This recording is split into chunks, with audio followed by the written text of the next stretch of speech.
Good morning, traders. It's 8:01 a.m. Chicago time on Tuesday, the 19th of October, 2021. It is episode number 2097. Derivatives trading involves substantial risk of loss. It is not suitable for all investors. Past performance is not necessarily indicative of future results. Here's what the current picture looks like.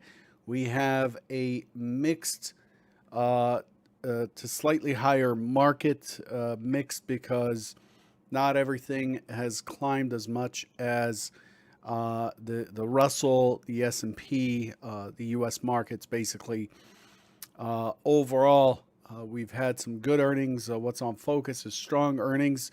Although Procter and Gamble has warned that there are higher input costs in terms of raw materials and shipping, and therefore will be raising its prices. So despite the fact that P&G came in and beat its earnings per share by 1.26%, its stock is actually slightly lower. So this morning we had quite a few majors report: Procter and Gamble, J&J, Johnson & Johnson, Philip Morris, Travelers, Halliburton, Bank of New York, Fifth Third, Dover, Manpower Group, Synchrony Financial, among others. There are others that I don't mention here. Something to note here: Travelers Companies beat its earnings per share by 34%, came in at $2.60, expected at $1.94. Quite the outstanding performance there. Same thing with Synchrony Financial, another financial services company. Synchrony Financial came in at $2 versus $1.52, beating its earnings per share by 31.58%. Pretty significant. United Airlines is expected to report after the close, along with Netflix, Omnicom, and America Mobile, Canadian National Railway, Intuitive Surgical. These are the billion-dollar plus in estimated revenue companies. I only focus on those.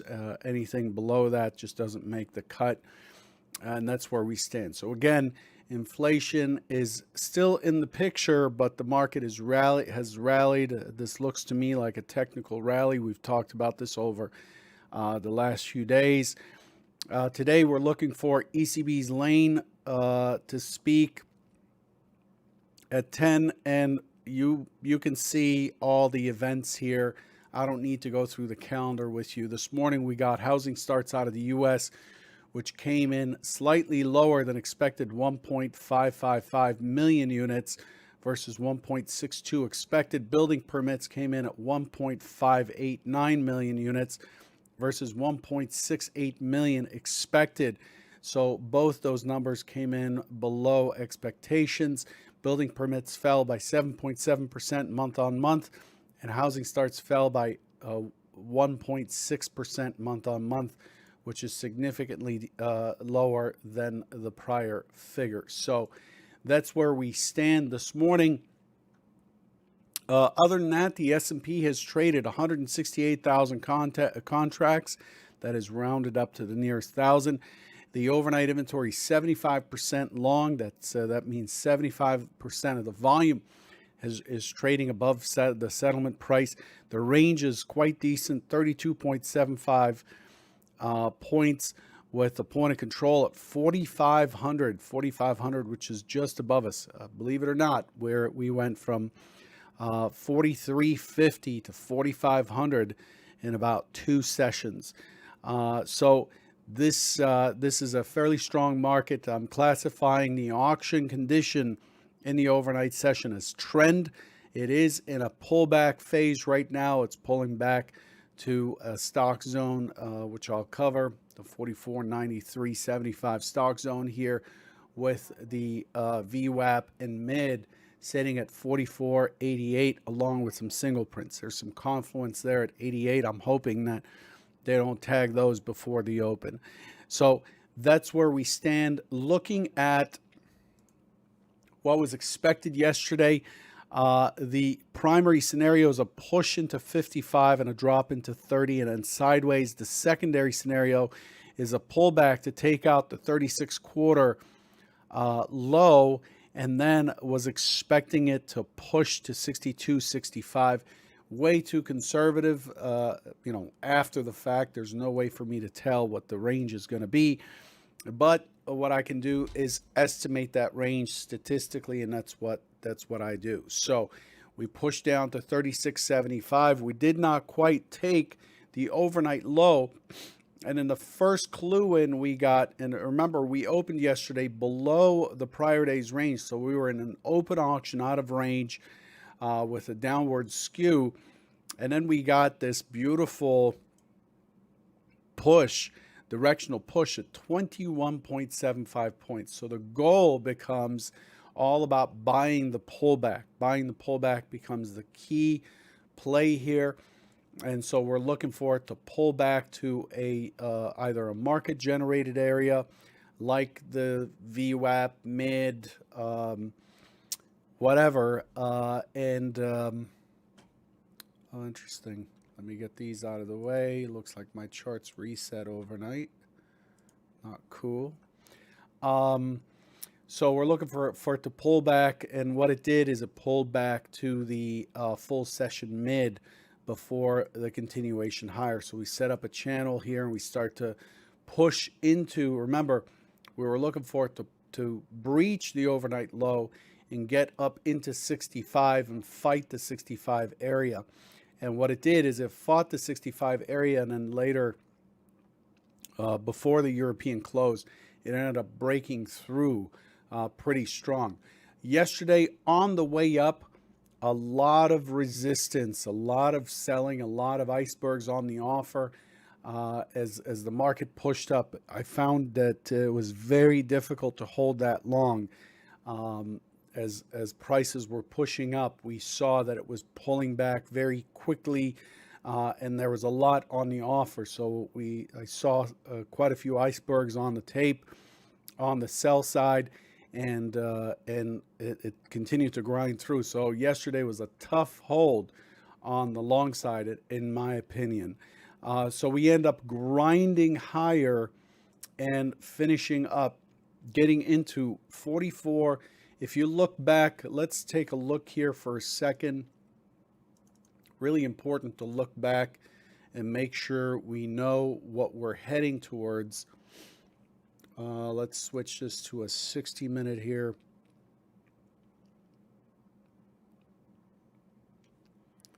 So, one second, let me grab this. Trying to grab these fractal indicators. So if we look back here, we see that 75 right here, 75 through 80, very key. 75 through 80, right in here. Let's draw a box. Not a very good box. Yep.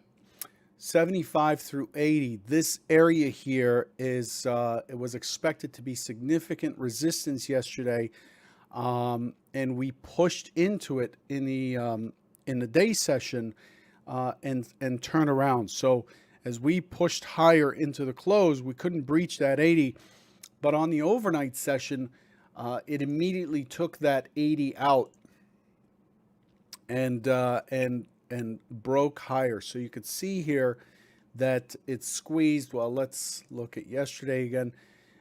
We squeeze into the 75. This is where the resistance was expected to start. Resistance is futile.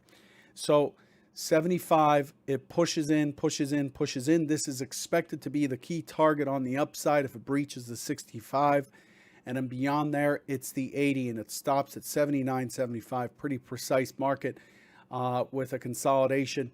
We have a point of control in the upper quartile of the range, and what turned out to be a P-shaped profile, a trend day type yesterday. And so on the reopen, it pulls back and it spikes through immediately, consolidates, and then later in the session, as the European markets open, we get this run up. So This has pushed through a significant amount of resistance, and it has lifted a significant amount of offers on the tape, on the order flow, as the market pushed up. So this really means business.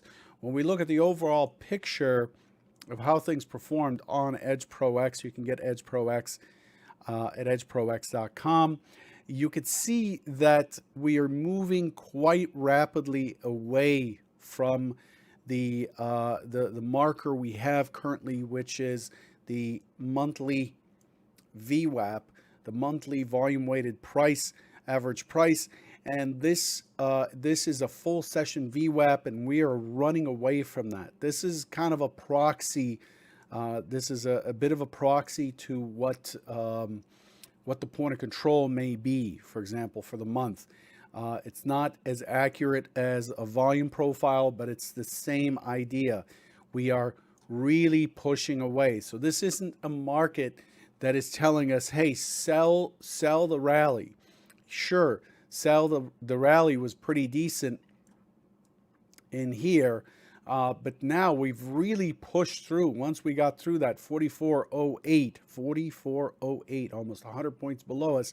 Once we got above the 44.08, it became precarious to try to sell this market. So to me, we're simply looking for areas to get long structurally. We're seeing the same thing across the indices. Energy is still chugging along. It doesn't matter. These guys are making gobs of money now. The OPEC plus crowd who wanted it up at 70, and we're not going to increase supply to stabilize the market. These guys are just making a ton of money right now. The demand is there. The supply is not.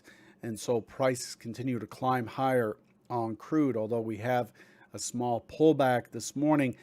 Crude overall is pretty strong, and we're seeing the same in the metals. But more importantly, we're seeing that the 10 years again continuing to stabilize, but away from their monthly VWAP, and then the 30-year is dropping through its monthly VWAP, and it's about to challenge its most recent low here from yesterday. This is telling us that yields may be going up. So that's where that stands. Back to the review. Overall, pretty strong delta in the overnight session. And what we've done is we've put in higher lows. We put in higher lows coming up. We put in a lower low yesterday, but we put in a higher high yesterday as well. This was a bullish engulfing day in classic candlestick terms, and we've moved away from that. So we're opening yet again in a gap up. We have multiple gaps. If we look at the composite profile here, man, it annoys me that these charts reset. If we look at the composite profile here, let's just cut down on some of the noise, actually cut down more on the noise. You could see that we've got a gap below, and then this morning we're coming in with a gap below us of about 10 points. This is quite the rally. There's a lot of pent-up demand here, and the market continues to push higher. So be careful on the short side today. I'd like to see it falter. I'd like to see a responsive selling day, but it doesn't look like we want to do that. So let's take a look at what's expected for today. One thing I want to thank you for this morning is the St. Jude fundraiser that Convergent Trading had organized for my birthday has basically pushed through its target of 2,500. It's at 2,617 currently. This is a live view here. This is a live view of what's going on. So if you donate now, we will see it pop up. We'll see it pop up here. But we have pushed through, and so now instead of handing over this money as it is, because we are running this through the end of the month, we expected this to take about a month for people to pitch in, $5 here, $10 there, $20 here. A lot of people were so gracious as to donate 50, 150, and got us there quickly. I would like to ask, since this fundraiser is running through the end of the month and it benefits St. Jude, which is focused on children's cancer and curing, helping children with cancer, I'd like to ask you to go to this URL, go to ct.pro/FT71 fundraise and contribute $5, $10, $15, $20, whatever. Buy somebody at St. Jude a cup of coffee, if you will, and let's see how high we can get this number before the fundraiser ends. So we hit our target, but it's not over, and your money's going to go to a good cause, and it goes directly into as a donation. And I'm not sure how it works with taxes, but this may be tax deductible to you. I'm not really sure, but we don't get this money and pass it on. This is going straight into the charity. So please reach for your credit card and contribute something. It is that part of the year when we're helping others. So give that a chance. So let's take a look at what's planned. And again, really super thank you to those who contributed already. It's unbelievable that we hit that target, what we thought was a decent target, so quickly. So what do we have? Back to business. This morning we have the prior high right here. The prior high is against 80, which is a really decent, what was a really decent resistance zone. 80 to 75, as I talked about, down into 75. Down into 75. You want to make sure this area here is marked on your charts, and then we're opening above there. The overnight high is at 4504.50. And the overnight point of control is at 00, is at 4,500, the century figure. So the expectation this morning is an open auction out of range, responsive. Looking forward to really chop around this morning. I'm expecting it to push back into 80, 75 for the bounce. And then I'm looking forward to just go sideways for most of the session. We have run quite far, 150 points in about 3 days. And so I'm expecting this thing to really struggle to continue higher. Traditionally, we don't have multi-gap days one after the other and continue to sustain them.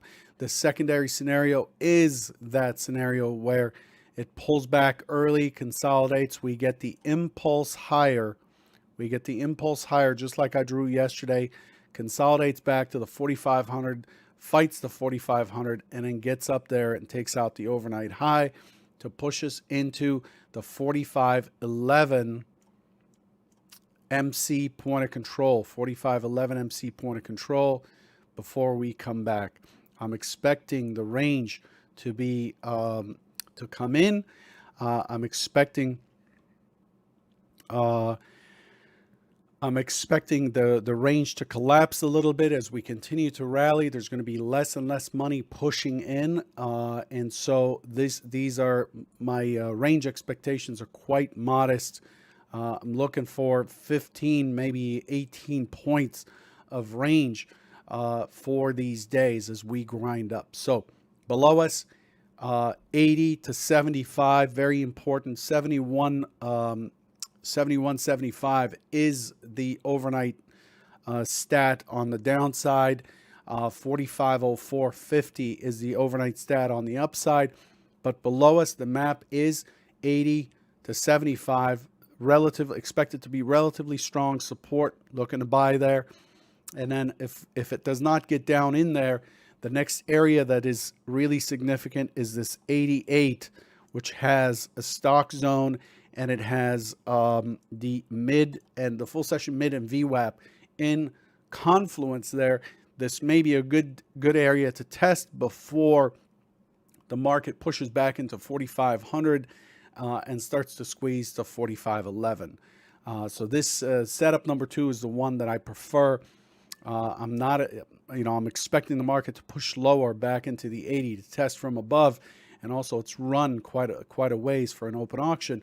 But the better trade is the 88 to the 44.88 to 45.11.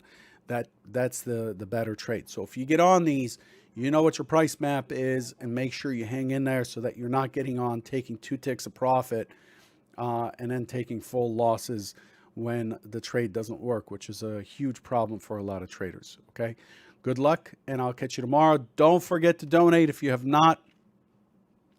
Please contribute, and let's see if we can get there.